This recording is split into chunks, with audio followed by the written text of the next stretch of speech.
Daily daily chicken गोटे प्रकार variety खाई तो बोर हो गली।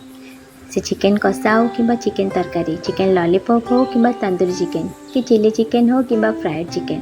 तो आज भाविली सबुगुड़ी को बाद देगी आज गोटे चटपटा चिकेन रेसिपी बनैबी। तो से चिकेन को मुझे पतला पतला स्लाइस कर काटी नेली। तापरे गोटे चामच एठी मो मैदा आ गोटे चामच एठी मो कॉर्नफ्लोर ऐड करनेली। ता सहित गोटे अंडा को मुझे भांगिकी पकई दूची। स्वाद अनुसार लुण आउ एठी मो गोटे चामच गोलमर्च गुंड ऐड कर नौची। आ गोलमर्चटा सब फ्रेश हवा ही दरकार। तापरे सबुगुड़ी को मुझे भल भाव में मिक्स कर नौची। पानी ये जमा भी ऐड करनी कहीं यहाँ मत ड्राए फ्राइड करार अच्छी। तो बेसी पानी करदेले ना कौन पकोड़ा टाइप हो।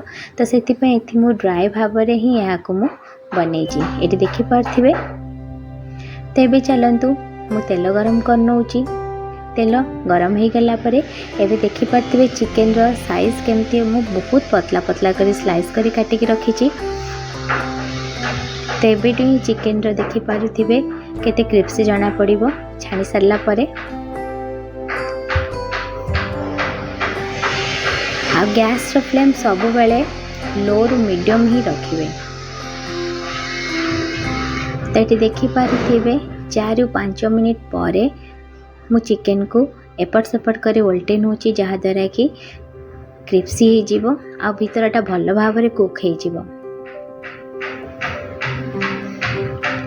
तो यहाँ को फ्राइड हवा को आहरी 2 ରୁ 3 मिनिट लगी कहीं मु पूरा लो ही रखी गैस रो फ्लेम को जहाँद्वारा कि चिकेन टी भल भाव में कुक हो। ये देखिपे ड्राई छाणीवा द्वारा करना ये देखते फुली मध्य जाइए आ केते बड़ बड़ पीस देखा चिकेन गुड़िक। तो ये चिकेन टी आमर हो आसलानी। एबे यहाँ को मु गोटे प्लेट को काढ़ी नौची। तो सेम प्रोसेस रे अन्य चिकेन गुड़ी को मध्य हमें छाणी नबा।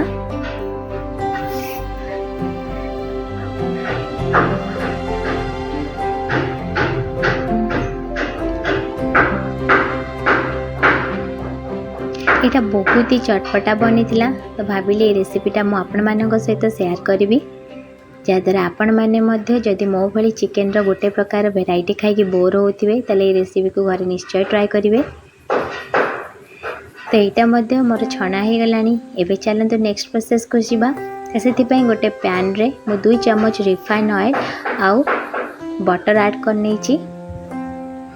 बटर टे मेल्ट हो गला परे एठी मु अदा कोरा आउ 7-8टा रसुण को पूरा पतला पतला पीस कर काटिकी रखी ताको पकई दूची जहाँद्वारा कि स्मेल टी बहुत बढ़िया आसीबो आ गोटे भल फ्लेवर होके बाहर। तो से अदा और रसुण को मुझे भल कोरिकी पकई नौची। तापरे एथिरे मु 2 चम्मच फ्लोर ऐड कर नौची।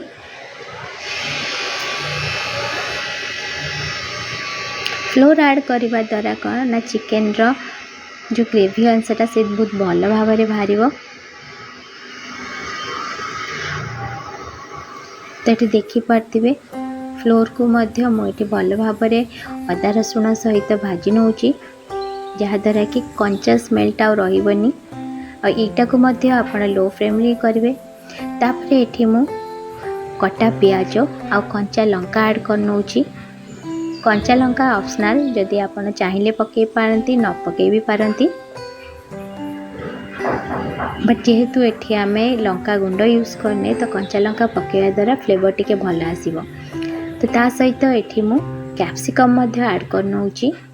कैप्सिकम पियाज और कंचा लंका को आमे बेसी भाजीवानी जस्ट दर भजा करिया कहीं कैप्सिकम को जदि आमे बेसी भाजी दबा तार इफेक्ट ही रहिबनी आ भल मध्य लागबनी।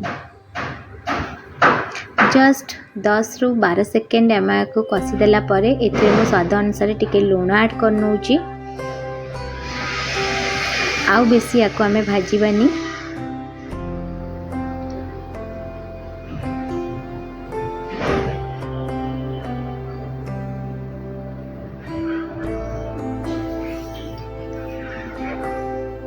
एबे एथरे मु छाणी की रखी थिबा क्रिप्सी चिकेन को पकई दूची।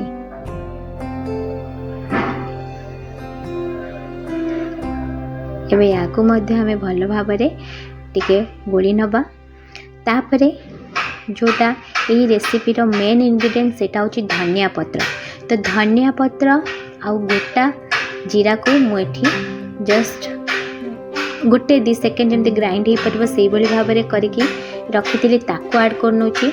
एठी मु लेमन जूस ऐड करची। मु फाळे लेंबूर रस को चिपुड़ी रखी ताकू पकेली। ता सहित पुणी आउ थे गोटे चमच गोलमरिच गुंड ऐड करनी।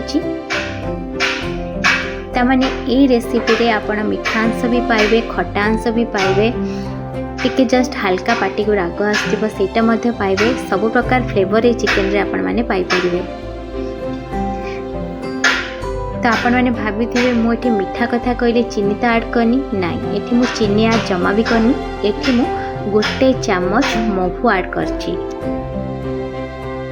कारण यही चिकेन रे जस्ट टिके हल्का मीठा फ्लेवर आसीबो। तो सेटा महू द्वारा ही हेइथिबो। चीनी ऐड कर देले कोन बेसी मीठा टिके हे जिवो और एते भलो मध्य लागिबनी। एते नॉइज पॉल्यूशन होची। सॉरी फॉर डिस्टर्बेंस कारण आम घर चारि साइड रे कंस्ट्रक्शन काम चली। तो सेटा को प्लीज अवॉइड करेंगे बा इग्नोर करने। तो रेडी हो गला एठी मोर चटपटा चिकेन देखि पार्थिबे। तो देखिके पाटर लाल मध्य आसी होची। तो चलतु यहाँ को एमती मु गरम गरम ही सर्व करी। बहुत ही टेस्टी थिला कारण सबू प्रकार फ्लेवर ये चिकेन रे ही थिला। टिके जस्ट खट्टा अंश, टिके मीठा अंश, टिके लुण और टिके राग जोटा कि पिला ठारू बड़ समस्ते आराम से घरे खाई परिवे। आउ यही चिकेन सहित जदि आपण नान किंबा परोटा किंबा रुटी सहित जदि सर्व करेंगे ताल तो बहुत ही बढ़िया लगिवो। मु एठी यही चिकेन सहित रुटी सर्व करथिली कहीं रुटीटा टिके हेल्दी रहियो बोलिकी। आ चटपटा चिकेन को रुटीर फ्लेवर बहुत ही अमेजिंग थिला। तो आपण ये रेसिपी को घरे निश्चय ट्राई करंतु। एटा देखंतु मो रेसिपी रे एटा फाइनल लुक केते अट्रैक्टिव देखाउची ना। तो भल लगिले ये रेसिपी कमेंट बॉक्स रे कमेंट करके निहाती जणेबे। पुणी देखाबो आ गोटे नेक्स्ट वीडियो रे। रहुची बाय बाय।